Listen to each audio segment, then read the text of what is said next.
To appreciate the way ahead, we need to look back to the 1960s. When we think of the 60s, we think of the birth of a new individualism.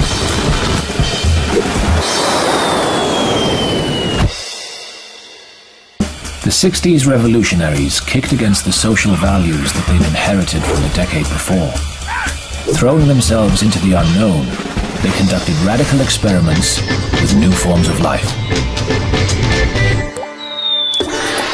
They liberated their desires through sexual expression and free love, threw open the doors of perception through drugs and radical philosophy, and made music and art to celebrate the spiritual transformation of a whole generation.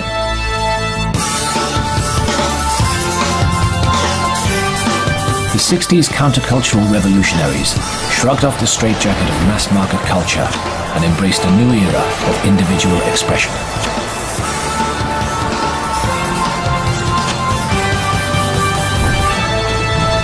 However, our perspective on the 60s tends to be overly focused on individualism.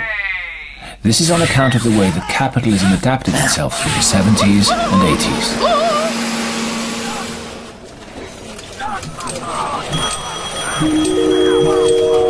The 60s caught capitalism completely off guard. How were companies to sell products to a generation that had rejected consumerism? The answer was to tune into the movement and to sell to the individual in everyone. The strategy worked. The marketing machine captured the spirit of 60s individualism and made it its own.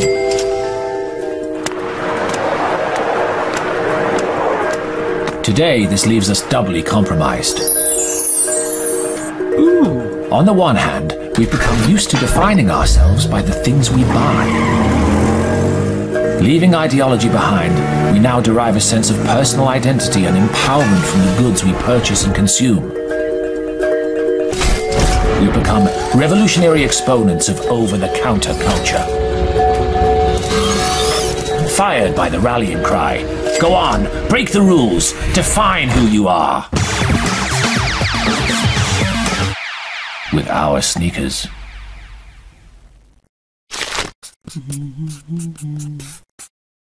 On the other hand, we've inherited an incomplete picture of history.